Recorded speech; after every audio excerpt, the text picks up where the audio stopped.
जी नमस्कार। जी, जी, नमस्कार। हम बातचीत कर रहे हैं कवि लेखक चंद्रेश्वर जी के साथ लखनऊ से। ये जी, जो आपने एक माने आप ऐसा सोचते हैं या समझते हैं कि जश्न के साथ आपका जुड़ाव कहीं न कहीं एक आपसे भूल है, बड़ी भूल है, गलती है, ऐसा क्यों सोच कर चलते हैं? नहीं, नहीं, देखिए ऐसा है ना कि अ, हम लोगों ने जब 1982 में जनवादी लेखक संघ ज्वाइन किया था, तो उम्र 21-22 साल की थी और वाम विचारधारा या लेखक संगठनों को लेकर के उस तरह का कोई तजुर्बा नहीं था।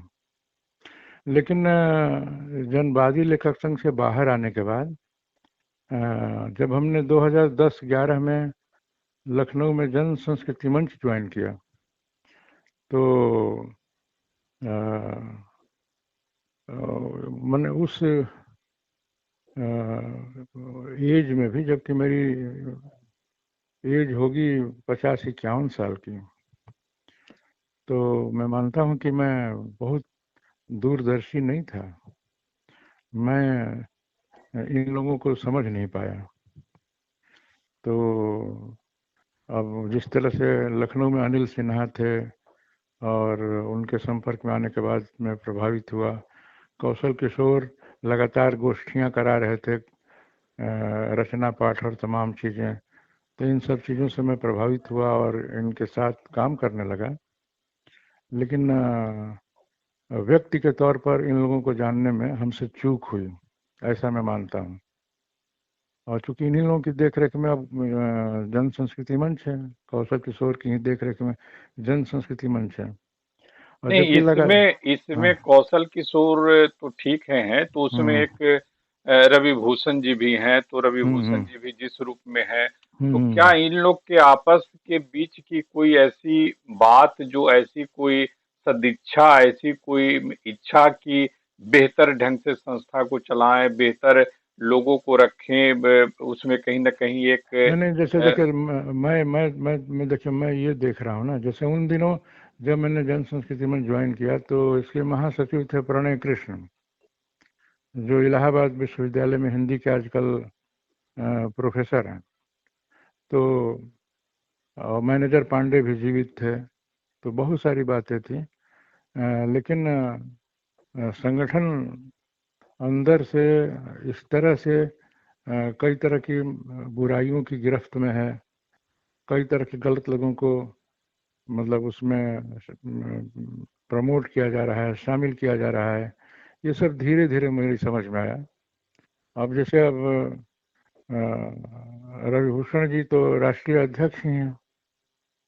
मैं आज तक नहीं समझ पाया कि उनकी विचारधारा क्या है और क्या उनका स्टैंड है। मतलब उनकी पत्नी भी कविताएं लिखती हैं, वो अनीता वर्मा। उनका हमने एक इंटरव्यू सुना था संगत पर अंजुम शर्मा से, उनकी जो बातचीत हुई थी, शायद आपने भी ध्यान दिया हो। तो जी। उन्हों तो उन्होंने भी उसमें मतलब उनका अपने पति के बारे में जिक्र किया था कि किस तरह से लगातार मतलब घर में भी जैसे कुछ खास शब्दों को ही ये लोग दोहराते रहते हैं। जैसे अब कहीं कोई व्याख्यान है तो उसमें कुछ खास घिसे पिटे शब्द आते हैं।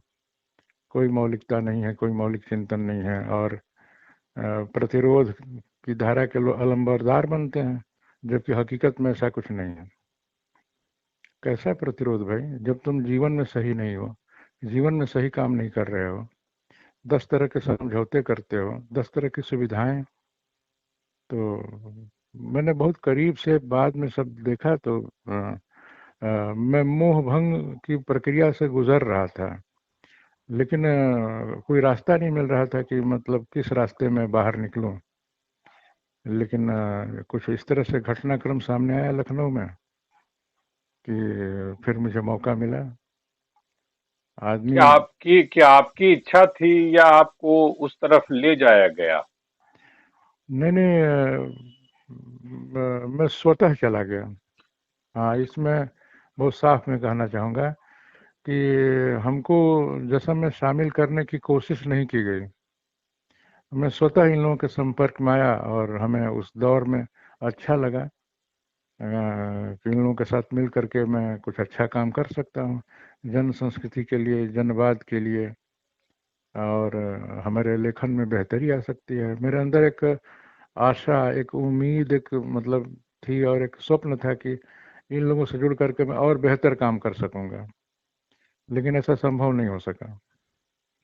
तो हमारे इसका लेखन। मतलब है कि इसका मतलब है कि आप प्रायश्चित करना चाह रहे हैं, ऐसा ऐसा भी है क्या? नहीं नहीं, देखिए ऐसा है ना कि जन संस्कृति मंच में मैं शामिल हुआ, अपनी इच्छा जाहिर की। लोगों ने कहा कि नहीं ठीक है, आपका स्वागत है, आइए। लेकिन धीरे धीरे मैंने देखा कि यहाँ भी तो उसी तरह की सड़ांध है। यहाँ मतलब दिखावा ज़्यादा है, अंदर कुछ बाहर कुछ, हिपोक्रेसी है, एक तरह का पाखंड है, छल छद्म है। मतलब आप देख ही रहे ना कि इतने विरोध के बाद भी, और जब खुल करके आप कहते हैं कि नहीं हम लोगों ने त्यागपत्र ले लिया है, इतना कुछ के बाद भी कार्ल मार्क्स जयंती मनाई जा रही है, उसमें आप ने इतने विरोध के बाद भी, इतने शोरगुल के बाद भी उनको वक्ता बनाया, तो ये क्या जाहिर करता है कि भाई ये कहीं ना कहीं तो। जलेस से आपकी जो दूरी हुई थी, तो क्या जलेस की भी वजह यही थी जो जश्न में आप देख रहे हैं? अरे भाई वो उसका तो वो सीधी सी बात है ना कि 2007 में कानपुर में एक बारात में आए हुए थे शिव कुमार मिश्र, जो मेरे गुरु भी हैं, जिनके साथ हमने इप्टा आंदोलन पर शोध किया है। और वो बारात थी चंद्रभूषण तिवारी के पोते की। तो वो उसी बारात में हमसे मिले, तो हमने कहा कि सर आपसे मैं बात करना चाहता हूँ कई मुद्दों पर। तो उन दिनों में अखबार में हिंदुस्तान में लगातार लिख रहा था, लखनऊ एडिशन में भी। वो पटना में नागेंद्र थे तब भी लिखता था, और संयोग से 96 में मेरी नौकरी लगी तो भी यहाँ आ गए लखनऊ एडिशन में, हिंदुस्तान में। तो यहाँ भी लगातार मैं लिखने लगा। तो हर हफ्ते मेरा कुछ न कुछ आता था, कभी लेख, कोई पुस्तक समीक्षा, कभी कविताएं, कभी कुछ। तो उसमें हमने शिव कुमार मिश्र का एक इंटरव्यू लिया और नागेंद्र जी ने उसे छाप दिया। वो पूरे पेज का इंटरव्यू था। तो उसी में शिव कुमार मिश्र ने कहा था कि चंद्रेश्वर, गड़बड़ियां सब जगह आ रही हैं, कोई जनवाद के लिए ठोस काम नहीं कर रहा है। तो उन्होंने तो यहाँ तक कहा कि अब तुमको क्या बताऊं, जनवादी लेखक संघ में भी कास्टिज्म देखने को मिल रहा है। तो ये सारी बातें जो उन्होंने कही उसको मैंने दे दिया अखबार में। जब छपा तो बड़ा हंगामा हुआ, और लोगों ने सुकुमार मिश्र को कहा कि आपने ऐसा इंटरव्यू कैसे दे दिया, जबकि उन दिनों वो जनवादी लेखक संघ के महासचिव हुआ करते थे। तो उन्होंने हमसे कहा कि तुम खंडन करो, ऐसा हमने नहीं कहा है, तुमसे भूल बस ऐसा हो गया है, तुमने लिख दिया है। हमने कहा ऐसे कैसे हो सकता है सर, आप मेरे गुरु हैं, लेकिन सच्चाई है कि आपने कहा है और वो मैंने लिख दिया। तो बोले कि सब कुछ जो कहा जाता है वो लिखा नहीं जाता है, तुमको मैंने अपना मान के बता दिया था। तो हमने कहा कि हाँ, अब ये कह सकते हैं कि हमसे भूल हुई है, हमने समझा कि सब दे देना चाहिए। बोले कि आपको दिखाना चाहिए था इंटरव्यू, तब प्रेस में देना चाहिए था। बहरहाल इसी के बाद में उनका लोगों से उन्होंने बात की, अपनी भूल उन्होंने मानी होगी कि इंटरव्यू नहीं देना चाहिए। तो सब सही हो गया, और हमसे वो बहुत नाराज रहे 2 साल 4 साल। धीरे धीरे फिर वो नॉर्मल हुए। 2013 में शेखर जोशी को जब इफ्को सम्मान मिला तो लखनऊ आए और हम मिले उनसे, और कुछ भावुक भी हुए, और फिर बोले कि अगली बार आएंगे तो तुम्हारे घर पर आएंगे। लेकिन तभी जब लौटे गुजरात तो उसी साल उनकी डेथ हो गई। तो ये विवाद था जनवादी लेखक संघ से मेरा बाहर आने का। फिर तो सारे लोगों ने मतलब अंदर ही अंदर मुझे निशाने पर लिया। तो जनवादी लेखक संघ से मैं बाहर आ गया दो 2007-8 में ही। 2007-8 की घटना थी, आप उसी समय आ गए जिस समय इंटरव्यू छपा था? हाँ हाँ, उसी समय में इनएक्टिव हो गया, मिलना जुलना बंद हो गया। जबकि पहले हमको कुंवरपाल सिंह फोन करते थे, पत्र लिखते थे। मैं सारे लोगों के संपर्क में था, नमिता सिंह, कुंवरपाल सिंह, सब्यसाची, चंचल चौहान, मुरली मनोहर प्रसाद सिंह। 2005 में जब सेमिनार हुआ था, हिंदी क्षेत्र की तकलीफें और मुक्ति के रास्ते करके, एक बहुत बड़ा सेमिनार सीपीआईएम ने कराया था दिल्ली में। उसमें हम लोग को इनवाइट किया गया था, उसमें हम लोगों ने सहभागिता की थी। मैं 1 हफ्ते दिल्ली में रुका था उसमें। तो वो सब सही था, 2005 तक सही था, 6 तक सही था। लेकिन वो शिव कुमार मिश्र का जो इंटरव्यू था ना, उसी के बाद विवाद खड़ा हुआ। कुछ लोगों ने कहा कि आपको नहीं देना चाहिए, आपको चर्चा में आना चाहते हैं, आप के गुरु भी थे, अगर कुछ कह भी दिया तो उसको एडिट करना चाहिए था। लेकिन मेरे अंदर मतलब आरंभ से ही एक बात रही है ना, कि जैसे हमको पता चल जाता है कि मतलब ये सही बात है, ये सच्चाई है, तो फिर मैं उसको प्रकाशित कर देता हूँ, मैं रोक नहीं पाता हूँ।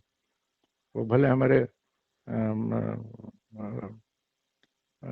कोई सीनियर हो, सम्मानित जन हो, परिवार के ही क्यों ना हो, हमारे पिता ही क्यों ना हो, हमको अगर कमियां उनके बारे में पता है तो मैं उसको सामने लाने की कोशिश करता हूँ। ये हमारी कमजोरी भी कर सकते हैं। तो तो क्या इसी आप को किसी पद पर थे, न सदस्य थे, यूं ही नहीं नहीं, सदस्य थे? मैं जनवादी लेखक संघ में 1992 में ही जो जयपुर सम्मेलन हुआ था, तो मुझे राष्ट्रीय परिषद में चुना गया था, और उसी पद पर मैं कंटिन्यू कर रहा था 92 से। और जहाँ भी राष्ट्रीय सम्मेलन होता था वहाँ मैं जाता था। 1997 में कलकत्ता में हुआ था, साल्ट लेक में, उसमें भी मैं शामिल हुआ था, उसमें भी मैं शामिल हुआ था। लेकिन धीरे धीरे मैं इस घटना के बाद जनवादी लेखक संघ के जो सीनियर लोग हैं उनसे दूर होता गया। लोगों के मन में, लोगों को अच्छा नहीं लगा। क्या आपको कहा गया कि आप हट जाएं, या आप नहीं स्वतः नहीं हट नहीं गए? नहीं नहीं नहीं, नहीं, ऐसा नहीं कहा गया। वो असल में क्या हुआ कि 2004 में पटना में हुआ, जहाँ तक मेरी स्मृति में है, राष्ट्रीय सम्मेलन। तो 2002-3 से ही थोड़ी हम लोग उदासीनता में थे, संगठन से थोड़ा कट रहे थे, तो मैं पटना में नहीं शामिल हो पाया। तो उसी में हमको राष्ट्रीय परिषद से हटा दिया गया। और बाद में चंचल चौहान से मेरी बात हुई, तो उन्होंने कहा कि एक पोस्ट कार्ड लिखना चाहिए था, कोई बात करनी चाहिए थी, आपने कोई दिलचस्पी नहीं दिखाई, आपने कोई संपर्क नहीं किया, तो हम लोगों ने समझा कि आप इनएक्टिव हो रहे हैं। उसी के बाद 2005 में ऐसे लोगों को ज़्यादा इनवाइट किया गया जो लेखक संगठन से उदासीन हो रहे थे, तो उसमें हमको भी शामिल किया गया। लेकिन वहाँ से वापस आने के बाद भी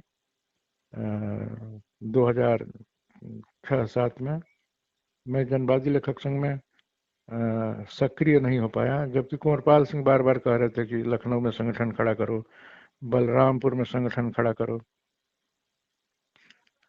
और जब मैं शिव कुमार मिश्र से बात करता था तो कहते थे कि तुम नौकरी चाकरी कर रहे हो, बहुत जोखिम उठा करके कोई काम न करो, बलरामपुर पिछड़ा इलाका है, सामंती इलाका है, वहाँ संगठन वगठन बनाने में अगर कोई जोखिम है तो ऐसा न करो।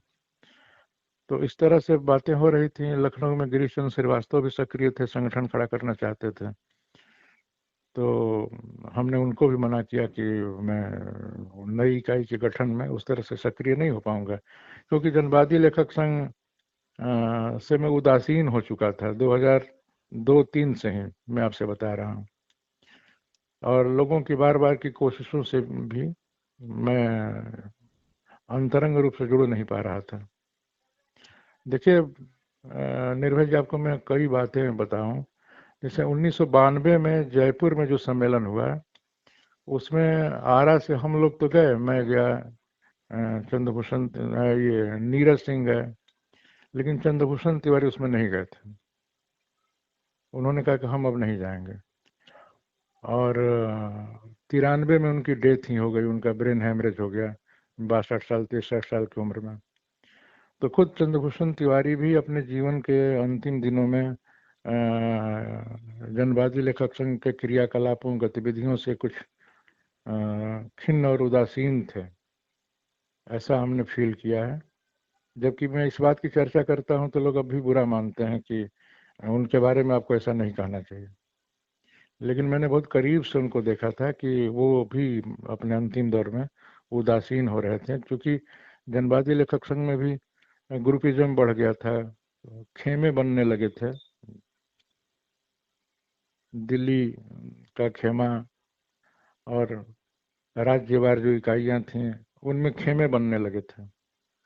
इसी तरह से जन संस्कृति मंच में भी रवि भूषण से मेरी जब बात हुई 2015 में, राष्ट्रीय सम्मेलन दिल्ली में हुआ था, तो खेमे वाली बात हमने कही थी कि मैं जन संस्कृति मंच में भी देख रहा हूँ कि कई खेमे दिख रहे हैं। तो बोले कि खेमे में की बात मत कीजिए, संगठन को देखिए। तो कई छोटे छोटे खेमे बने हुए हैं, 4-6 लोगों का खेमा बना हुआ है। जैसे 4-6 लोगों का कोई ग्रुप होता है, कोई खेमा होता है साहित्य में, तो वो तो बात समझ में आती है। या पहले आभा मंडल हुआ करता था लेखकों का, भारतेंदु का या तमाम लोगों का। लेकिन अब एक संगठन है, उसमें अंदर अंदर कई खेमे हो जाएं, तो जिनसे भी मैं बात करूं वो हमको मतलब इसके लिए हमारी हौसला अफजाई नहीं करता था कि क्यों आप खेमे की बात कर रहे हैं, है खेमा तो है, उसकी बात मत कीजिए। तो देखिए, सबसे बड़ी बात है कि जनवादी लेखक संघ में या जन संस्कृति मंच में जितने दिनों तक हम लोगों ने काम किया, हमको लगा कि लेखक संगठन में डेमोक्रेसी की कमी है। ये लोग खुद आरोप लगाते हैं कि फलां पार्टी में डेमोक्रेसी नहीं है, फलां नेता फांसीवादी है, ये है वो है, लेकिन खुद इनके अंदर बहुत सफोकेशन है, डेमोक्रेसी नहीं है, ऐसा मैं फील करता हूँ। हो सकता है कि मेरा फील करना लोगों को लगे कि नहीं वो सही नहीं है, लेकिन मेरा अपना निजी अनुभव तो यही है कि डेमोक्रेसी कहीं नहीं है।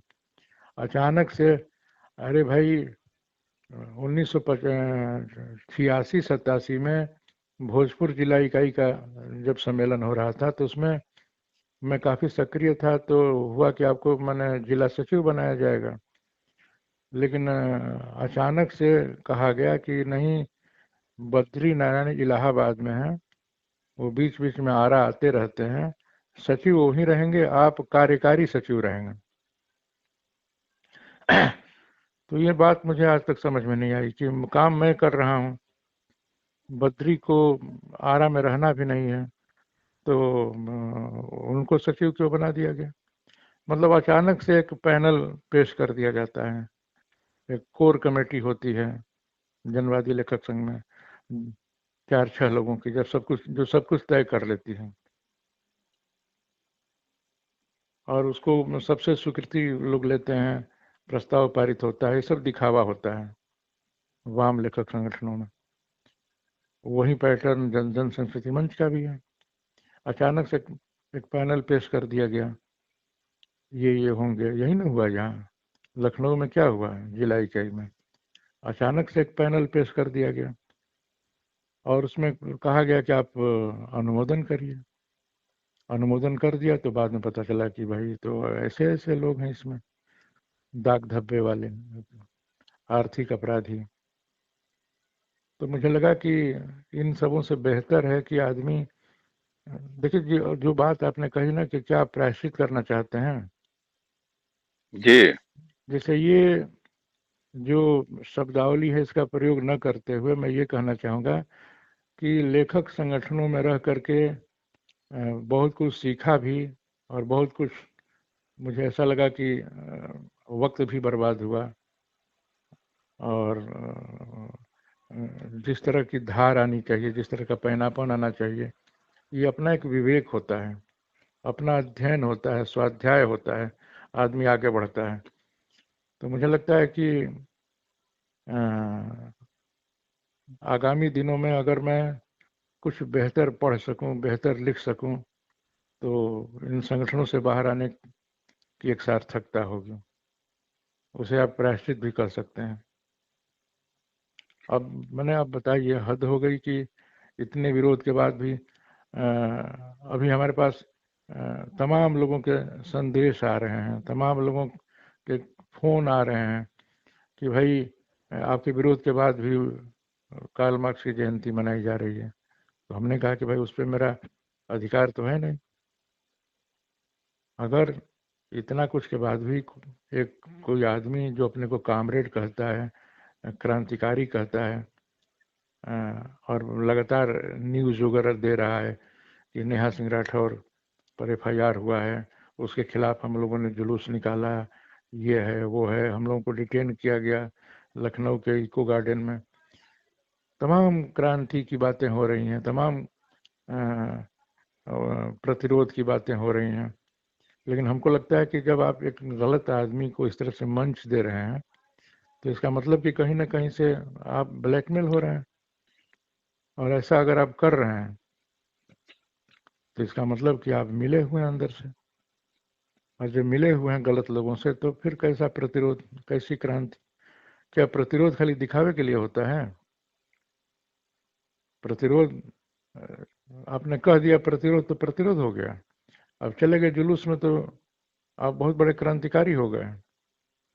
तो क्या अंदर, यह सब जो कुछ भी होता है राष्ट्रीय अध्यक्ष को जानकारी दे करके होता है कि हम यहाँ की इकाई अरे भाई भंग कर रहे हैं? देखिए नहीं, कहने का मतलब कि राष्ट्रीय अध्यक्ष पर तो खुद ही कई तरह के आरोप हैं।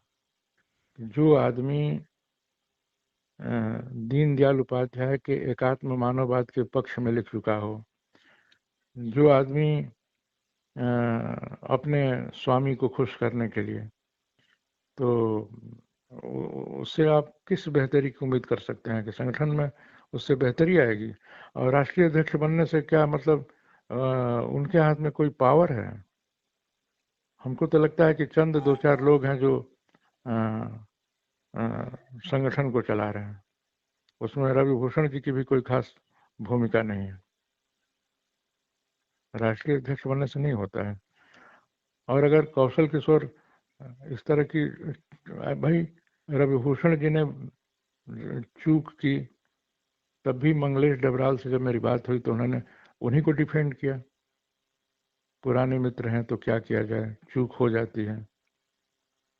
तो सवाल है कि यहाँ भी कहा जा सकता है कि चलिए होता रहता है, ये है वो है। अब कुछ लोग तो ये भी कह सकते हैं कि एक मुस्लिम को टारगेट किया जा सकता है, लेकिन इतने पुख्ता साक्ष्य, सबूत और प्रमाण के साथ बातें की जा रही है ना कि यहाँ किसी की दाल नहीं गलेगी। मेरा अपना मानना है, सब कुछ एकदम साफ है तो ना, आईने की। आपका आपका अनुभव दो लेखक संगठनों में काम करने का रहा। आप पहले को अच्छा कहेंगे या दूसरे को खराब कहेंगे, या दूसरे को खराब कहेंगे पहले को अच्छा कहेंगे, न दोनों जगह आपको खराबी दिखी? नहीं नहीं, देखिए मैंने आपसे कहा ना कि सारे वाम लेखक संगठनों में एक तरह के एक तरह का ठहराव आ गया है। अब जैसे मान लीजिए कहीं कहीं थोड़ा अच्छा काम हो रहा है। अब जैसे लखनऊ में जनवादी लेखक संघ की जो इकाई बनी है, उसको नलिन सिंह ने कायदे से संचालित किया है, और कई अच्छे कार्यक्रम करवाए हैं, तो लोग उनकी सराहना करते हैं। तो लेकिन समग्र देखा जाए ना एक संगठन के रूप में जनवादी लेखक संघ को, तो उसकी कोई एक अच्छी छवि सामने नहीं आ रही है। अभी असगर वजाहत को लेकर कितना विवाद हुआ था, जो उन्होंने गांधी और गोडसे वाली स्क्रिप्ट लिखी थी, जो फिल्म बनी है। जलेस उनको निकाल ही नहीं रहा था, बहुत विरोध हुआ, बहुत हल्ला गुल्ला हुआ, तो बाद में असगर वजाहत को किनारे किया गया। तो जनवादी लेखक संघ, प्रगतिशील लेखक संघ, या जन संस्कृति मंच में कोई तुलना नहीं की जा सकती है। तीनों वाम लेखक संगठनों में एक खास तरह का गतिरोध, एक खास तरह का ठहराव, एक षड्यंत्र देखने को मिलती है।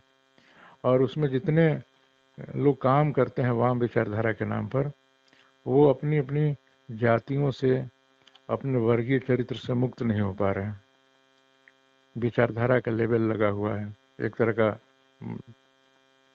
मुखौटा है कि हम जनवादी हैं, हम मार्क्सवादी हैं, हम प्रतिरोध की कविता लिख रहे हैं। मैंने अपने पहले इंटरव्यू में भी कहा था ना कि जिन शब्दों को आप बरतते हैं अपनी कविता में, अपने लेखन में, क्या उसको जीते भी आप हैं? कथनी कुछ है, करनी कुछ है। हमारे यहाँ बहुत पहले कहा गया है कि मनसा वाचा कर्मणा, जो एक होता है ना, उसको अच्छा माना जाता है। तो यहाँ आपका स्टेटमेंट कुछ है, गतिविधियाँ कुछ हैं, मंच पर कुछ बोलेंगे, घर में कुछ बोलेंगे। तो ये दोहरापन तिहरापन जो है ना, ये इन संगठनों को लेकर के डूब रहा है। निर्भय जी, मैं आपको बता रहा हूँ, सारे लोग, कर्ण सिंह चौहान ने कहा ना कि एक तरह से लेखक संगठनों का उद्देश्य क्या है? सत्ता विमर्श। उन्होंने कहा ना, पावर डिस्कोर्स की बात कही थी कल। तो कहीं ना कहीं से पावर गेन करना है, कहीं ना कहीं से अपने को ताकतवर बनाना है। प्रतिरोध खाली शब्दों में है, मूल मूल मंतव्य, मंतव्य मूल मंतव्य तो पीछे छूट जा रहा है। मूल उद्देश्य जो है समाज में जन संस्कृति की रचना करना, जनवादी विचारधारा को पुष्ट करना, ये सब कहाँ हो रहा है? हम तो कहीं नहीं देख पा रहे हैं। एक एक आदमी का नाम लेके बताएं तो और बवाल होगा, चाहे यूपी में, बिहार में, मध्य प्रदेश में, जगह जगह अब बहुत बड़े बड़े नाम हैं। पटना में बहुत सारे कवि हैं, भोपाल में बहुत सारे कवि हैं, जयपुर में बहुत सारे कवि हैं। तो उनमें मतलब वो जो लिखते हैं, क्या वास्तव में वो सब पटना उनके में जो जीवन? कवि हैं यानी आलोक धर्मा, मदन कश्यप या फिर अरुण कमल की ओर इशारा आपका नहीं नहीं, है? मदन मदन कश्यप तो दिल्ली में रहने लगे हैं। अरे भाई, मदन कश्यप ने तो जनवादी लेखक संघ की ओर से कविता पाठ का आयोजन था लखनऊ में, उसमें हमको भी नलिन रंजन सिंह ने कहा था कि कविता पाठ करना है। उसमें मदन कश्यप, राकेश रेणु, ये सब लोग आए हुए थे। तो मदन कश्यप ने खुले मंच से कौशल किशोर की आलोचना कर दी, सबके सामने। ये तो कोई ऐसे नहीं, मतलब 100 लोगों के सामने बात कही गई थी। उन्होंने कहा कि कौशल किशोर बहुत अच्छे हैं, लेकिन एक बड़ी बुरी बात है उनमें कि बहुत बढ़िया खाना परोसते हैं, लेकिन उसमें एक मुट्ठी गोबर डाल देते हैं। ये मदन कश्यप ने कहा था। अब एक मुट्ठी गोबर डाल देंगे और खाना चाहे जितना अच्छा हो, तो उसका जायका मिलेगा आपको? तो ये मदन कश्यप ने कहा था, जबकि वो भी जन संस्कृति मंच के ही हैं। और जन संस्कृति मंच में है तो जन संस्कृति मंच के लिए कहाँ कुछ कर रहे हैं? मदन कश्यप भी जन संस्कृति मंच के लिए कहाँ कुछ कर रहे हैं? हमको तो नहीं लगता है। ये जितने लोग हैं, पटना, भोपाल और दिल्ली में जितने कवि हैं, सब अपने इर्द गिर्द प्रशंसकों की भीड़ इकट्ठी करना चाहते हैं, उनकी लोग तारीफ करते रहें, उनके आगे पीछे घूमते रहें। ऐसा काम तो मैंने कभी नहीं किया है। किसी कवि, किसी सीनियर कवि के आगे पीछे मैं नहीं घूमता हूँ। मैं लिखने पढ़ने में यकीन करता हूँ, और इसका मुझे क्या नुकसान होगा भाई? अगर आगे पीछे घूम करके आपने कोई अवार्ड ले लिया, कोई पुरस्कार ले लिया, तो उससे क्या फर्क पड़ता है? अंततः तो आपकी रचना देखी जाएगी ना, कि आपने क्या लिखा पढ़ा है। बहुत धोखाधड़ी है निर्भय जी, मैं बता रहा हूँ। मदन कश्यप गोबर तक उतर गए, इतना कटु अनुभव उनको हुआ या अरे कोई? भाई, ये 2023 की बात है। निशातगंज में कैफी आजमी एकेडमी है, उसी में सारे कार्यक्रम होते हैं लखनऊ के, सारे लेखक संगठनों के जितने अच्छे कार्यक्रम हैं। और कविता पाठ का कार्यक्रम था, उसमें उत्तर प्रदेश और बिहार के कवियों को इकट्ठा किया था इन्होंने। तो उसमें हमको भी उत्तर प्रदेश की ओर से नलिन ने रखा था। उसी में बिहार जनवादी लेखक संघ के अध्यक्ष नीरज सिंह भी आए हुए थे। उनको बिहार की कविता पर एक वक्तव्य देना था। तो उसी प्रोग्राम में कौशल किशोर कहीं बाहर गए हुए थे नहीं वो। मदन कश्यप ने सबके सामने ये बात कही थी। तो मतलब क्या सोच के कही थी? जब ओपनली सबके सामने आप कह रहे हैं तो इसका मतलब कि कौशल किशोर तक बात तो पहुंचेगी ना। अब इसका गूढ़ अर्थ निकालिए कि मैंने खाना बहुत अच्छा बनाया है और उसमें आपके सामने परोसा गया थाली में और गोबर डाल दिया गया। तो इससे वो मदन कश्यप ने जो उनके चरित्र की व्याख्या की है वो बखूबी समझा जा सकता है। तो इसी तरह से उनका प्रतिरोध है, सारा घालमेल है। अब तो मैंने एक ऐसा खेमा इन लोगों का है जो बहुत जला भुना हुआ है। तो है जला भुना। मैं कभी भी डर के नहीं रहा हूँ और डर डर के बात भी नहीं करता हूँ निर्भय जी। मतलब कुछ लोगों ने कहा कि भाई बहुत सारे खतरे आपको हो सकते हैं। अरे भाई, सच तो हम कहेंगे ना, जो खतरे हैं उसको देखा जाएगा बाद में। अभी तो आपको मैंने सारे डॉक्यूमेंट्स भेजे हैं, उसमें आपने देखा होगा फेसबुक पोस्ट उन्होंने क्या लिखी है तो असगर ये जो मेहदी ने। पद दिए जाते हैं प्रदेश अध्यक्ष के, चाहे बिहार हो, चाहे वो यूपी हो, चाहे मध्य हम्म। प्रदेश हो, वो कोई समीकरण के तहत ना कोई उनकी वैचारिक या विचारधारात्मक कोई भूमिका रहती है, या कुछ ऐसे लेखन में योगदान रहते हैं जिसके आधार पर ये पद दिए जाते हैं?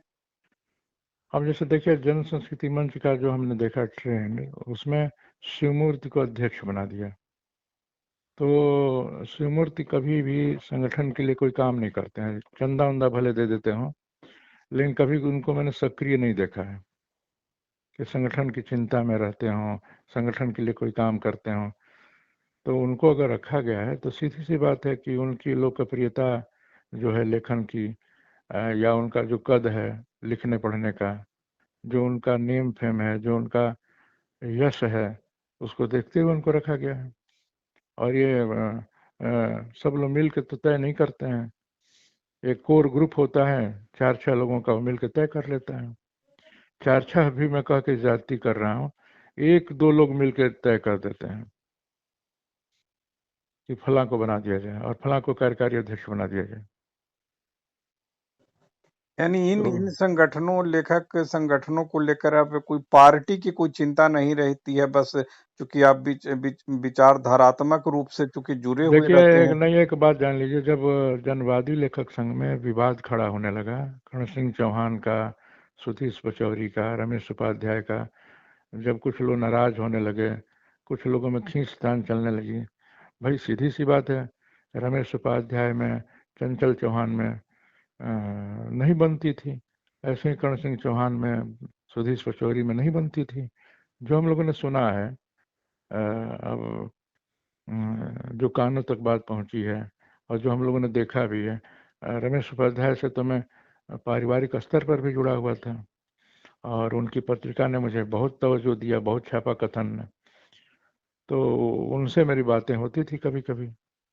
तो वो भी अपनी पीड़ा तो सामने रखते ही थे। वो कहते थे ना कि मैं लगातार लिख पढ़ रहा हूँ, अब कोई अपना अध्यक्ष पद लेकर के बैठा रहे संगठन में, क्या फर्क पड़ता है।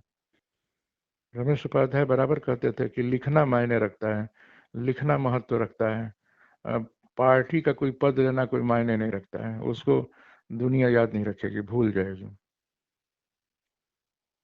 ये जसम में रामविलास मैनेजर पांडे भी थे ना? जसम, जिन दिनों मैंने जसम ज्वाइन किया था वही राष्ट्रीय अध्यक्ष हुआ करते थे। उसी के बाद तो रवि भूषण जी को बनाया गया है। मैनेजर पांडे ही थे। मैनेजर पांडे के बारे में लोग कहते हैं ना कि जन संस्कृति मंच में वो बाद में सक्रिय हुए थे, वो 1985 से सक्रिय नहीं थे। और लोग कहते हैं कि बहुत जल्दी उन्होंने अपनी विद्वता और प्रतिभा और तमाम गुणों के चलते जैसे वो आगे बढ़ गए, अध्यक्ष बना दिया गया उनको। तो मैनेजर पांडे तो थे ही जन संस्कृति मंच में। उसमें देखिए सबसे बड़ी दिक्कत क्या है ना, जैसे जो विचारधारा की बात करते हैं, जो मार्क्सवाद की बात करते हैं, प्रश्न है कि भाई आप उसको कितना जीते हैं अपने जीवन में, सचमुच आपके अंदर कितनी तड़प है, कितनी छटपटाहट है, उसको लेके आप जन के बीच में जाना चाहते हैं, लोगों को गोलबंद करना चाहते हैं बहुत बड़े परिवर्तन के लिए, इनकलाब के लिए। ऐसा कुछ हमको दिखता नहीं है। हमने जलेस और जसम में काम किया, इस तरह के चरित्र मुझे दिखे नहीं, और जो थे भी एक आध, उनमें अब फर्क दिखता है। हाँ, उनमें भी वो बात अब कॉमरेडशिप वाली नहीं दिखती है, सीधी सी बात है। हर आदमी अपने लिए तो इस बेचैन हो तरह रहा की है। दिक्कत सिर्फ उत्तर प्रदेश में है, न बिहार में, जैसे कि जो जानकारी है कि जितेंद्र कुमार वहाँ जसम के प्रदेश अध्यक्ष हैं। हाँ हाँ, वो है जसम के। इसके पहले सुरेश कांटक हुआ करते थे, अब जितेंद्र कुमार हैं। बहुत सीमित विकल्प है ना, किसको बना देंगे, कोई दिखना भी तो चाहिए। अब उनकी उम्र भी है, 75-76 साल के हैं, आरा में रहते हैं। आरा एक गढ़ तो रहा है आंदोलनों का और जनवादी धारा के लोगों का।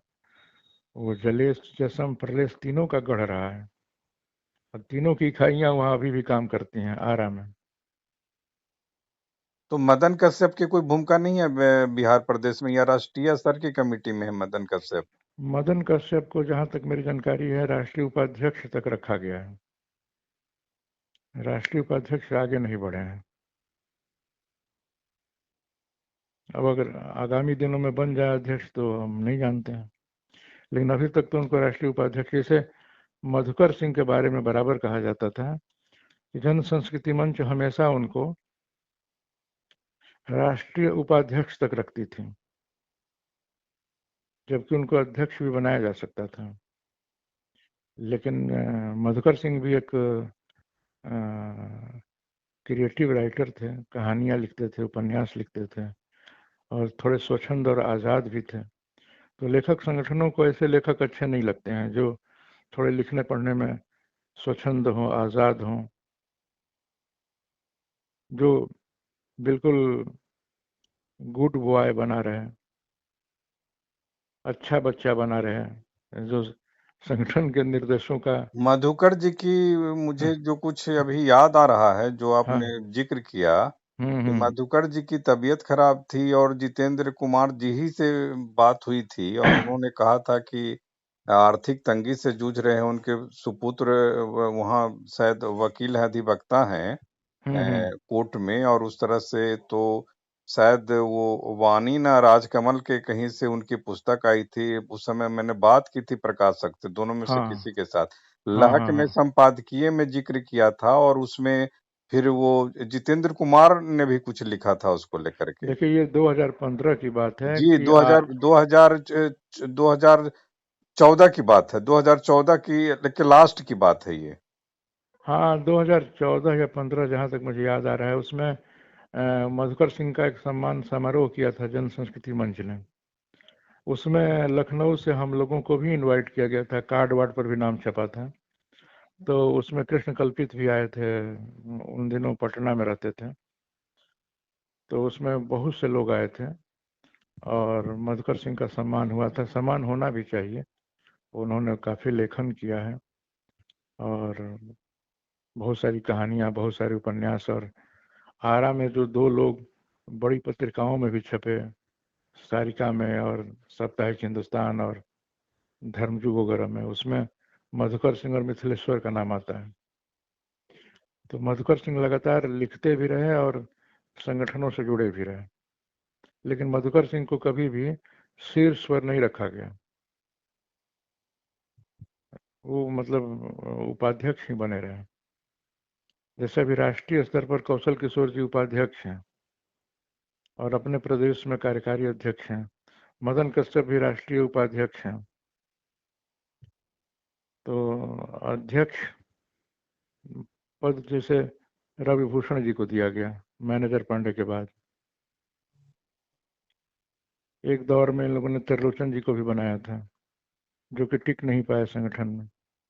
उनके लेखन कविताओं को लेकर के विवाद खड़ा हो गया, उनकी रचनाशीलता को लेकर ही विवाद खड़ा हो गया। एक सवाल आप पर भी उठेगा जो कि स्वाभाविक भी है कि क्या ऐसे नहीं भी उठ सकता है कि क्या जो लेखक जुड़ते हैं इन लेखक संगठनों से उनकी कोई अपनी निजी महत्वाकांक्षा होती है, कोई आंतरिक ऐसी दमित वासना, अगर हम जोड़ें उसको महत्वाकांक्षा से थोड़ा और माने गहनतम जाएं, थोड़ा अंदर में जाएं, कोई ऐसी इच्छा रहती है, इच्छा तक हम आ जाते हैं जिससे जुड़ते हैं, उनके लेखन में कोई सहयोग होगा, कोई एक ग्रुप मिलेगा, कोई एक गुटबाजी होगी, लेखकीय दृष्टि को आगे तक पहुंचाने की कोई व्यवस्था होगी, लेखन में कोई कोई एक प्रोत्साहन मिलेगा, इस तरह की कोई बात रहती है क्या? नहीं आपने नहीं कभी देखिए, नहीं अनुभव नहीं किया? नहीं, बहुत अच्छा आपने प्रश्न किया है। और मैं बहुत साफ साफ आपको बता रहा हूँ कि जनवादी लेखक संघ में तो जब मैं था तो मैं बेरोजगार था, मेरी नौकरी नहीं लगी थी, बाद में लगी। लेकिन जैसे मैंने बलरामपुर में MLK PG कॉलेज में पढ़ाना शुरू किया और लोगों को मेरे बारे में पता चला कि मैं वाम विचारधारा का हूँ, जनवादी विचारधारा का हूँ, तो वहाँ बलरामपुर में रहते हुए बराबर जैसे मुझे लगता था कि मुझे किसी न किसी संगठन में होना चाहिए अपने अपनी सुरक्षा के लिए। अगर कुछ मेरे साथ घटित होता है, जैसे मेरे ऊपर हमले ही होते हैं, अगर मैं किन्हीं कारणों से संकट में आता हूँ अपनी विचारधारा को लेकर के, अपने लेखन को लेकर के, तो संगठन हमारे पक्ष में खड़ा होगा। ये एक भावना थी मेरे अंदर, बाकी कभी किसी पद की लालसा नहीं रही। जन संस्कृति मंच में भी हमको कुछ दिनों के लिए कार्यकारिणी में रखा गया था, लेकिन बहुत जल्दी हमको राष्ट्रीय परिषद में रखा गया और फिर धीरे धीरे मतलब जन संस्कृति मंच में मेरे जाने के कुछ ही महीनों के बाद पता नहीं कैसे अब लोगों का एटीट्यूड बदल गया, लेकिन फिर भी मैं साथ देता रहा। तो कोई हमारे अंदर इस तरह की भावना नहीं थी कि मैं संगठनों में आने के बाद बड़ा लेखक बन जाऊंगा और कोई इसमें बड़ा पद मिलेगा और बड़ी शोहरत मिलेगी, ऐसा कुछ नहीं था। ये पता था मुझे कि जो कुछ भी मेरा नाम होगा, जो कुछ भी मुझे यश मिलेगा, वो मेरे लेखन से मिलेगा। अगर उसमें गुणवत्ता होगी तो लोग रेखांकित करेंगे, नहीं होगी नहीं रेखांकित करेंगे। लेकिन एक ये भय था मुझे कि हमको अकेले नहीं रहना चाहिए, संगठन अगर साथ में होगा तो हमारे काम आ सकता है, हमारे पक्ष में खड़ा हो सकता है। क्योंकि इस तरह की स्थितियां थी बलरामपुर में लगातार। कुछ लोग हमारा वहाँ विरोध करते थे इन सब चीज़ों के तो चलते। कभी आपको संगठन का सहयोग, योगदान कुछ मिला इस तरह के, कभी अगर कोई आपत्ति विपत्ति आई तो? नहीं, दिलचस्प बात यह है कि मैंने जो सोचा कि संगठन हमारे काम आएगा, कभी इस तरह की कभी इस तरह की सिचुएशन आई भी तो उसको मैंने अकेले हल किया। जैसे मैं मेरा बलरामपुर किताब लिख रहा था और लगातार उसके जो एपिसोड थे वो फेसबुक पर भी आ रहे थे और काफ़ी पढ़ा जा रहा था, क्योंकि वो लोकल लोगों के बारे में था, बलरामपुर के स्थानीय लोगों के बारे में, स्थानीय कई चरित्रों के बारे में, कई जीवित लोगों के बारे में भी मैं लिख रहा था। तो उसमें विरोध हुआ हमारा, लेकिन जब विरोध हुआ तो जन संस्कृति मंच तक वो बात नहीं आई। मैंने उसे अपने स्तर से, अपने बूते पर ही निपटा लिया और तब मुझे लगा कि मतलब हमारी अकेले की ताकत भी कम नहीं है। मैं एक बड़े कॉलेज में पढ़ा रहा था, बहुत सारे हमारे स्टूडेंट थे, बहुत सारे शिक्षक साथी थे, तो वही मतलब इतना हमको सपोर्ट मिला कि विरोधी हमारे हमको दबा नहीं पाए, हम पर हावी नहीं हो पाए और मसला निपट गया। मुकदमे वगैरह की भी धमकी दी गई थी, लेकिन मैंने उससे अपने स्तर से ही निपट लिया। तो धीरे धीरे मेरा कॉन्फिडेंस बढ़ा भी कि आदमी अकेले भी अगर कोई एक बड़ा उद्देश्य लेकर के चले, कुछ इस तरह का लेखन करे और उसका अगर विरोध हो तो वो उसका सामना कर सकता है। अकेला आदमी भी कम नहीं होता है। लेकिन एक मानसिकता तो थी कि संगठन कभी खड़ा हो सकता है, देशव्यापी है, जगह जगह से आवाज उठ सकती है। लेकिन इन एक सब एक छोटा-छोटा सवाल की और उसके हाँ छोटे-छोटे जवाब की, हाँ क्या हाँ चूँकि आपको अपने गुरु से ही एक तरह से दुःख मिला, जो आपने लिख हम्म दिया था जलेस को लेकर के, और उन्होंने हम्म गुरु जब कहे कि तुम जो सच मैं कहता हूँ उसको सच नहीं लिखना है, हाँ हाँ उसको नहीं लिखने था, ये माने अपने आप में एक माने अप्रत्याशित है इस तरह की घटना, कि देखिए गुरु मैं भी कहे अपने कि देखिए मैं आपको बता रहा हूँ ना कि हमको शिव कुमार मिश्र का बहुत स्नेह मिला और हमारा कैरियर बना। मैं उन्हीं की देन हूँ, मैं प्रोफेसर बना, स्कॉलरशिप मिली, जेआरएफ मिला मुझे वहाँ पर 4 साल। वो सब अपनी जगह पर है, सारी सुविधाएं मिली। लेकिन हमको कहीं ना कहीं से मेरे अंदर ये बात थी, जैसे हमको पता चलता था कि ये सच्चाई है तो उसको मैं सामने लाना चाहता था। ये किशोरावस्था से ही मेरी आदत रही है। लेकिन हमने देखा कि शिव कुमार जी ने कहा कि भाई ये बातें सही हैं लेकिन इसको मीडिया में नहीं आना चाहिए। तो हमको लगा कि भाई तो एक तरह का दोहरापन है कि आप जो फील कर रहे हैं, जो सच है उसको सामने नहीं आने देना चाहते हैं। क्यों नहीं आने देना चाहते हैं? तो आप कह सकते हैं नहीं, कि ये मैंने तो आपका एक तरह से बड़प्पन भी है कि आपने जब अपने गुरु से द्रोह किया तो आपके लिए कौशल किशोर माने क्या है, वो तो खैर, तो क्या नहीं नहीं कभी हमको नहीं नहीं नहीं सुनिए, तो जैसे देखिए हमने अपने गुरु को नाराज किया और हमारे घर में हमारी पत्नी, बच्चे, सबको बड़ा बुरा लगा था कि भाई आप ये क्या कर रहे हैं, आपके गुरु हैं, आपको इतना महत्व दिया, स्नेह दिया। तो बाद में हमने पहल की और उनको प्रसन्न करने की हमने कोशिश भी की थी, लेकिन उनके अंदर एक गांठ तो बन गई थी और वो इसी को लेके बनी कि जो कुछ हमने कहा वो सब तुमने क्यों मीडिया के सामने ला दिया, तुम में इतनी चालाकी क्यों नहीं है। एक बार मैनेजर पांडे ने भी मुझे रोका था कि देखो मंच पर सब कुछ सच सच न बोला करो।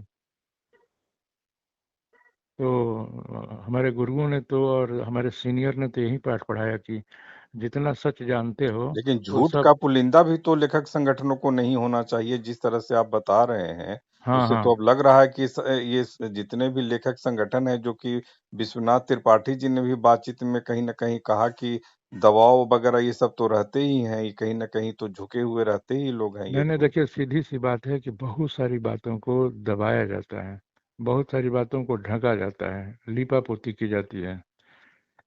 तो सवाल है कि एक जो रेडिकल आदमी होगा, जो एक क्रांतिकारी आदमी होगा, अ, वो तो सत्य तो का ये सब उद्घाटन तो करना चाहेगा। व्यक्तिगत तौर पर भी किया जा सकता है, हाँ हाँ हाँ लेखक संगठन के नाम पर ही क्यों किया जाना? यह भी तो एक सवाल है अरे ना। भाई अब का हिंदी में बहुत सारे लेखकों का मैं नाम ले सकता हूँ कि बहुत सारे लेखक हैं जिन्होंने अकेले दम पर बहुत अच्छा लिखा पढ़ा और उनका अपना एक आभा मंडल था और उनको कहीं किसी से डर नहीं था, कोई भय नहीं था और लोगों ने बेबाकी से लिखा, सच लिखा। बहुत सारे लेखक हिंदी में, हिंदी तो कहिए तो बहुत महान लेखकों की भाषा रही है, बड़े बड़े लेखक पैदा हुए हैं। प्रेमचंद तो जीवन भर अकेले ही लिखते रहे ना, संगठन तो 36 में बना। प्रेमचंद को कौन प्रोटेक्शन दे रहा था? बहुत सारे जो लेखक कि हैं। उनका निधन का साल है। हाँ, अपने अंतिम दिनों में उनको पकड़ के आप ले गए, उन्होंने अध्यक्षता कर दी। बाकी जीवन भर प्रेमचंद ने तो अकेले लिखा और लोहा लिया, तमाम उनके लेखन का विरोध भी हुआ, वो सब प्रसंग आप जानते हैं। जबकि वो मार्क्सवादी विचारधारा से बहुत उनका संपर्क भी नहीं था उस तरह से। नहीं कभी उन्होंने कहीं एक जगह आता है उनका कथन कि मैं बोल्शेविक उसूलों का कायल हो चला हूँ। जैसे सोवियत रूस जब बना और जो सन 17 में लेनिन के नेतृत्व में क्रांति हुई, तो वो पूरी दुनिया में बहुत सारे जो इस तरह के लोग थे प्रगतिशील विचारधारा के, उनको अच्छा लगा था। अब तो आज हमने कहा ना आपसे कि कार्ल मार्क्स के बारे में हम लोग बात करेंगे तो संभव नहीं हो पाया, कभी होगा। और मार्क्स खुद अपने जीवन में बहुत क्रांतिकारी थे। सत्ता का विरोध किया उन्होंने, कहीं समझौता नहीं किया, और बहुत मतलब उम्दा लेखन किया। लोग कहते हैं ना कि उनका जो उनका दास कैपिटल जो है, एक भाग ही तो उनके जीवन काल में छपा था 1867 में। बाकी जो 2 या 3 खंड प्रकाशित हुए उनके मरणोपरांत, एंगिल्स ने संपादित करके प्रकाशित किया था। तो लोग कहते हैं कि उसकी भाषा बड़ी उच्च कोटि की है, बहुत साहित्यिक है, गद्य बड़ा उम्दा है कार्ल मार्क्स का। तो भाई उनकी विचारधारा है और उनको आप आत्मसात नहीं कर पा रहे हैं। मतलब हमारे यहाँ देखिए, सीधे सीधे कहिए कि हिंदी में अधिकांश लेखकों के लिए मार्क्सवाद एक मुखौटा बना हुआ है, एक शरणस्थली है कहने भर को कि हम लेखक बहुत। संगठनों के लिए। हाँ, क्या मैंने, हम प्रतिरोध के लेखक हैं, हम जनवादी लेखक हैं, एक वो अड्डा बना हुआ है इस तरह का, लेकिन उस तरह का काम होता नहीं है। सीधी सी बात है, तमाम गलत चीज़ों में लोग मुब्तिला नहीं, हैं, ये व्यक्तिगत संलिप्त तौर हैं। पर बोल रहे हैं ना, ये लेखक संगठनों के लिए बोल रहे हैं कि मार्क्सवाद एक मुखौटा बना हुआ है।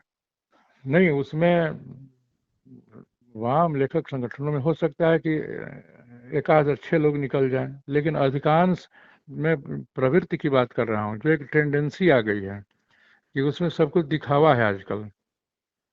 एक मतलब रिचुअल बनकर रह गया है, कर्मकांड बनकर रह गया है, एक तरह की रूढ़ी बन गई है। हम मार्क्सवादी हैं, हमने मार्क्सवाद पढ़ा भी नहीं, हम मार्क्सवादी बन गए। हमने अपने अंदर एक रूढ़ी बना ली, मतलब बिना पढ़े ही आजकल लोग मार्क्सवादी हो जा रहे हैं। आप जनवादी लेखक संघ में या किसी भी वाम लेखक संगठन में बहुत लोगों से पूछ के देख लीजिए कि वो कार्ल मार्क्स के बारे में कितना जानते हैं। बहुत से लोग तो सही सही नाम भी नहीं बता पाएंगे, लेनिन का और मार्क्स का। उनकी किताबों का नाम तक नहीं जानते हैं, पढ़ा तक नहीं है।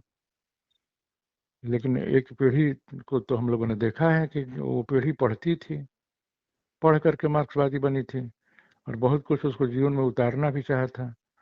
मैं फिर याद करना चाहूँगा कि वो जो चंद्रवली सिंह की पीढ़ी थी, चंद्रभूषण तिवारी की पीढ़ी थी, इन लोगों ने आत्मसात किया था। सब्यसाची का नाम मैं लेना चाहूँगा। ये मतलब रियल मार्क्सवादी थे। अभी मतलब उनके बाद के लोगों में भी मनमोहन है, शुभा है, उन पर आप सवाल नहीं खड़ा कर सकते हैं।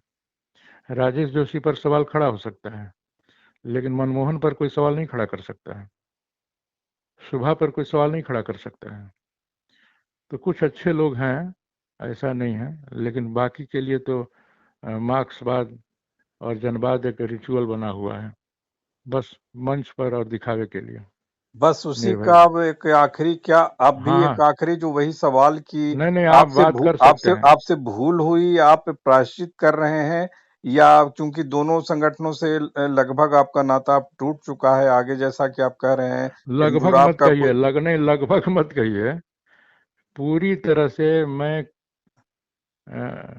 किसी भी लेखक संगठन में नहीं जाने वाला हूँ, इनसे अलग हो चुका हूँ।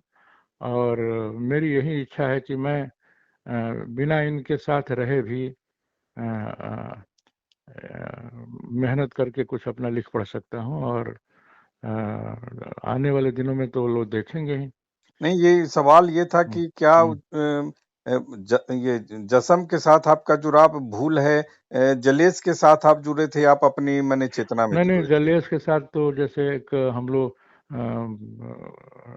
कम उम्र के थे, 20-22 साल के थे, और चंद्रभूषण तिवारी के प्रभाव में थे हम लोग। तो एक सहज हम लोग प्रभाव में आकर के जलेस में चले गए थे। और जन संस्कृति मंच में तो मेरे मन में ये बात आई कि उन दिनों जनवादी लेखक संघ यहाँ लगभग निष्क्रिय था लखनऊ में। कौशल किशोर जी अनिल सिन्हा के साथ मिल करके कुछ काम हम कर रहे थे, और ये भी एक लंबे अरसे बाद सक्रिय हुए थे। बीच में भी मतलब सो गए थे 8-10 साल के लिए। तो हमको लगा कि एक ग्रुप है, एक संगठन है, बहुत सारे मित्र मिलेंगे, और उनके साथ रह के एक सुरक्षा भी होगी। अगर कोई हम पर आँच आती है, कोई विरोध करता है, तो ये लोग हमारे साथ खड़े हो सकते हैं। लेकिन बाद के दिनों में हमने देखा कि कोई किसी के लिए खड़ा नहीं होता है, सब दिखावा है।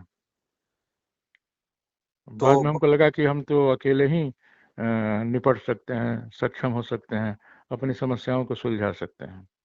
तो बातचीत के लिए बहुत बहुत आभार, आपने समय निकाला, दूसरी बार समय निकाला। हम लोग आगे भी संवाद जारी नहीं, रखेंगे। आपसे नमस्कार। आपसे बात करना हमें हमेशा अच्छा लगता है, क्योंकि मैं देखता हूँ कि बहुत कम लोग हैं आपकी तरह जो सचमुच अ, अ, सत्य को सामने लाना चाहते हैं। आप सत्य में गहराइयों में जाकर के चीज़ों को निकालना चाहते हैं, तो ये बात मुझे अच्छी लगती है। और जबकि आपकी आलोचक भी कम नहीं है, निर्भय जी, ये भी जान लीजिए। लोगों को लगता है ना कि इनको तो एक मतलब मुद्दा मिल गया अपने को चर्चा में लाने का, जबकि ऐसा मैं नहीं मानता हूँ। मुझे लगता है कि आप एक बहुत सार्थक काम कर रहे हैं। बहुत सारे लोगों को पता ही नहीं चलता अगर आपने मेरा इंटरव्यू नहीं लिया होता तो, कि जसम में इन दिनों क्या हो रहा है। तो एक पत्रकार की, एक लेखक की एक बहुत बड़ी भूमिका होती है कि वो संगठन, पार्टी के भीतर की या जो समाज की वास्तविकताएं हैं, जो सच्चाइयां हैं, उसको सामने ले आए निडरता के साथ। तो आप में वो हिंदी के निडरता। हिंदी के प्रायः लेखकों के साथ, प्रायः लेखकों में जो रहा हूँ, हमारे खुद हम्म के संबंध, जो कि आप जानते भी होंगे, हमारे मधुर नहीं है। हम्म। तो इसमें तो नहीं नहीं नहीं, देखिए देखिए, मधुर उधर की बात नहीं है। मैं बहुत ईमानदारी से कह रहा हूँ, इसीलिए नहीं कि आप हमसे बात कर रहे हैं। अ, हमेशा, चाहे आपने लहक पत्रिका निकाली या आप ऑडियो इंटरव्यू ले आते हैं सामने, या लहक डिजिटल का प्लेटफॉर्म भी है, आप रचनाएं उसमें देते हैं, मतलब हमेशा हमको, जिस तरह से आपने लहक सम्मान आरंभ किया, जिस तरह से आपने उपेक्षित साहित्यकारों को, जिन्होंने बहुत अच्छा लिखा लेकिन जो उपेक्षित रहे, उनको सम्मानित करने की मुहिम चलाई आपने, तो आज कितने लोग ऐसा काम कर रहे हैं। जिस तरह से आपने चंद्रकिशोर जायसवाल को भी सम्मानित किया, जिस तरह से और अन्य लेखकों को, मधुरेश जी को सम्मानित किया, और कई लोगों को किया, तो आप आप पर आरोप लगाने वाले तो आरोप लगाते रहते हैं ना। आरोप तो ये भी लगेगा कि चंद्रेश्वर जी इसी मुद्दे से चर्चा में आना चाहते हैं। अरे भाई, हम क्या चर्चा में आना चाहते हैं? हम लगातार पत्र पत्रिकाओं में लिख रहे हैं, तो क्या पाठकों में मेरा नाम नहीं जा रहा है कि हम इसी इंटरव्यू के माध्यम से चर्चा में आना चाहेंगे? लेकिन लोगों की बहुत ही घृणित मानसिकता हो गई है आजकल। आजकल देखिए, एक ऐसा दौर है ना, जैसे ये अंत में मुझे बात याद आ गई कि इसको हम लोग कहते हैं कि पोस्ट ट्रूथ, उत्तर सत्य का दौर चल रहा है। तो ये उत्तर सत्य क्या है? उत्तर सत्य है कि सत्य को दबा दो और झूठ को सामने लाओ। मतलब झूठ का दबदबा जहां पर हो, उसी को पोस्ट ट्रूथ कहा जा रहा है। तो आजकल जहां झूठ का दबदबा है, वहां सत्य का सामना कोई करना नहीं चाहता है। तो हम लोग आगे भी संवाद जारी रखेंगे। फिलहाल जो नहीं आपने नहीं, समय बिल्कुल निकाला बिल्कुल उसके लिए नहीं, आभार। बिल्कुल। जी जी जी, नमस्कार नमस्कार। जी, जी नमस्कार। नमस्कार।